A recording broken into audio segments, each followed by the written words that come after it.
इस देश में हर गांव तक सड़क पहुंचाने के दावे तो खूब हुए, लेकिन आज भी कुछ गांव ऐसे हैं जहां सड़क नहीं, सिर्फ बातों की धूल उड़ती है। जुड़े हुए हैं, मदरसे जुड़े हुए हैं, जिसमें हजारों बच्चे अपनी शिक्षा ग्रहण करने के लिए आते हैं, जो आए दिन रोड खंडर होने की वजह से आए दिन चुटेल होते हैं। कन्नौज का मजपुरवा गांव भी उन्हीं में से एक है, जहां लोग सड़क की नहीं, अपनी किस्मत की मरम्मत की दुआ कर रहे हैं। इतने खड्डा खुड्डी हैं कि उसमें निकलना बाइक से पैदल मुश्किल है। इसमें चौमास में पानी भी, बरसात में पानी भी भर जाता है और बहुत लोगों को परेशानियां होती हैं। चलिए आपको लेकर चलते हैं उस गांव की तस्वीरों में, जहां सिस्टम की खामोशी सबसे ऊंची आवाज बन चुकी है। यह मजपुरवा गांव है, कन्नौज के तालिग्राम ब्लॉक का एक गांव। नाम तो सुना होगा, पर अफसरों ने शायद नहीं देखा होगा। यहाँ सड़क है मगर दिखती नहीं, जो दिखता है वो है मिट्टी, गड्ढे और बेबसी। कभी इस गांव में सड़क बनी थी, वो भी तब जब गांव का एक बेटा प्रधान बना। उसने कोशिश की, काम हुआ, पर तब से गांव जैसे किसी इंतजार में बैठा है। जून तक किसी भी स्थिति में उत्तर प्रदेश की सड़कों को गड्ढा मुक्त किया जाए।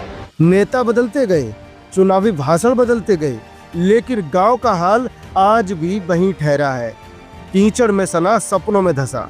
बहुत दिक्कत होती है, बच्चों को भी दिक्कत होती है, अदर हम लोगों को भी बहुत दिक्कत होती है। बहुत ज़्यादा टूटा फूटा है, सुनवाई कोई करते नहीं है। अच्छा, जब बरसात हो जाती है तो फिर निकलने में दिक्कत होती है, बहुत ज़्यादा। पानी का भराव भी होता है? बिल्कुल होता है, गड्ढे हैं, भराव भी होता है, गाड़ियाँ, नुकसान भी होता है गाड़ियों में है। और ठेली वगैरह वाले, ऑटो वाले निकलते हैं, उनमें भी नुकसान होता है। बच्चों को बहुत दिक्कत होती है, पलट जाते हैं, खेतों में गिरते जाके। स्कूल के बच्चे हैं वो गिर जाते हैं, और कंप्लेंट भी करी कई एक बार, सुनवाई नहीं होती है। ये मुस्लिम बाहुल्य गांव अब सिर्फ वोट बैंक बनकर रह गया है। हर बार नेताओं ने वादा किया, आपके गांव को भी शहर जैसा बनाएंगे, लेकिन वादा निभाने की सड़क तो शायद राजधानी में ही खत्म हो जाती है। मुझे अंदाज़ा नहीं है कि कब का मामला है, लेकिन मुझे कंफर्म ये मालूम है कि 14 से 15 साल हो चुके हैं इस रोड को बने हुए, और आज 7-8 साल हो गए ये गड्ढे ही गड्ढे हैं, रोड नहीं है इसमें। मैं बोलूँ तो अलग बात होगी, अब देखिए यहाँ पर है। बीमार को अस्पताल ले जाना यहाँ सबसे बड़ा इम्तिहान है। बच्चों के लिए स्कूल जाना एक जंग जैसा है, और अफसरों के लिए ये सिर्फ एक और शिकायत है जिसे फॉरवर्ड कर दिया जाता है। ये दिक्कत तो काफी दिन से है, 2-3 साल से है। पानी का कहीं निकास है नहीं इसका, जबकि पानी आगे नाला बना है जीटी रोड पे। ये पानी यहाँ से निकल के नाले पे चला जाए। इस रोड से काफी बच्चे निकलते हैं स्कूल के, और स्कूल के बच्चे छोटे छोटे भी निकलते हैं। वो कभी बस्ता लेके यहाँ गिर जाते हैं अपना कापी किताबों का, तो बस्ता खराब हो जाता है। बड़े बुजुर्ग अभी परसों नरसों एक साहब गिर गए यहाँ, तो उनकी बड़ी हालत खराब हो गई। बुजुर्ग थे, इधर खेत हैं, लोग जाते हैं खेतों की तरफ, तो वो यहाँ आए के गिर जाते हैं। ये रिक्शा आवे वो फंस जाता है, मोटरसाइकिल आए वो फंस जाती है, पलट जाते हैं रिक्शे। ये सब दिक्कतें हैं साहब।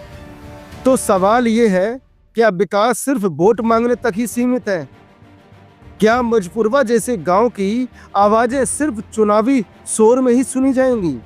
बरसात होती है तो 1-2 फुट गड्ढों के अंदर पानी हो जाता है, यही नहीं मालूम होता है गड्ढा कहाँ पे है और सीमेंटेड रोड कहाँ पे है, जिसमें वाहन बाइक वाले अक्सर चुटेल होते हैं वहाँ पे गिरने पे। यहाँ पे जब पानी भरा हुआ होता है तो यही नहीं अंदाज लगता है सर कि कहाँ पे पानी है, कहाँ पे रोड है, जिससे बाइक वाले, हम भी एक बार चुटेल हुए हैं। डीडी टुडे न्यूज इस गांव की आवाज बनकर खड़ा है, और हम पूछते हैं, क्या मजपुरवा के हिस्से में कभी पक्की सड़क आएगी?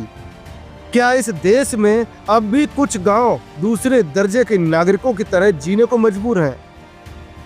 ये सड़क नहीं, हमारी पहचान है, और सरकार को हमारी पहचान पर ध्यान देना ही होगा। धन्यवाद।